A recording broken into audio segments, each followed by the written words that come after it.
Hi friends, അപ്പോൾ നാളത്തെ വിഷുവിന് വേണ്ടിയിട്ടുള്ള ഓരോ പരിപാടികൾ ഇങ്ങനെ നടന്നുകൊണ്ടിരിക്കുകയാണ്. അപ്പോൾ ഞങ്ങൾ മുന്നേ ഉണ്ടായിരുന്ന യൂണിറ്റിൽ ഞങ്ങൾക്ക് ഇതുപോലെ കണിക്കൊന്നും കിട്ടൂലായിരുന്നു. അപ്പോൾ ഞങ്ങൾ ഏതെങ്കിലും മഞ്ഞ പൂ വെച്ച് അഡ്ജസ്റ്റ് ചെയ്തുകൊണ്ടിരുന്നത്.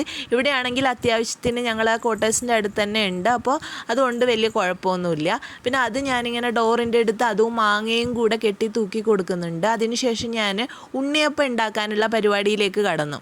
അപ്പോൾ അതിന് വേണ്ടിയിട്ട് പഴം എടുത്തിട്ടുണ്ട്. പഴവും നമ്മുടെ ശർക്കര പാനി ഉണ്ടല്ലോ, അതും കൂടെ മിക്സിയിലിട്ടൊന്ന് അടിച്ചെടുക്കുന്നുണ്ട്. എന്നിട്ട് അതിലേക്ക് ഞാൻ നല്ല വറുത്ത അരിപ്പൊടിയാണ് ചേർത്ത് കൊടുക്കുന്നത്.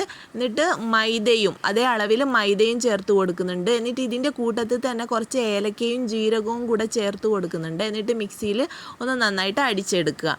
എന്നിട്ട് നമ്മൾ വെള്ളം കുറവാണെങ്കിൽ നമുക്ക് ഈ സമയത്ത് കുറച്ച് വെള്ളം ചേർത്ത് കൊടുക്കുക. എന്നിട്ട് നമ്മൾ നന്നായിട്ട് ഫൈനായിട്ടുള്ള അരിപ്പൊടി ചേർത്ത് കൊടുത്തതുകൊണ്ട് തന്നെ ഞാൻ കുറച്ച് റവയും കൂടെ ചേർത്ത് കൊടുക്കുന്നുണ്ട്.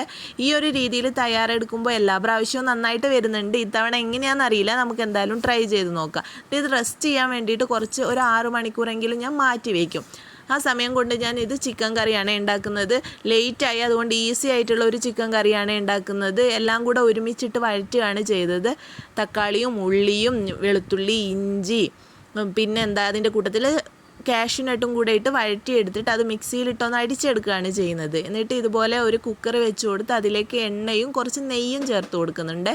അതിലേക്ക് മഞ്ഞൾപ്പൊടി, മുളക് പൊടി, മല്ലിപ്പൊടി, കുറച്ച് മസാല ചേർത്ത് കൊടുത്ത് അരച്ച് വെച്ച ആ ഒരു മസാലയും ചേർത്ത് കൊടുത്ത് പിന്നെ ചിക്കനും ചേർത്ത് ഉപ്പും ചേർത്ത് വെള്ളവും പിന്നെ മല്ലിയില, പുതിന, കറിവേപ്പില ഇത്രയും ചേർത്തിട്ട് കുക്കർ മൂടി വെച്ചിട്ട് ഒരു 2-3 വിസിൽ അടിച്ചെടുത്താൽ മതി.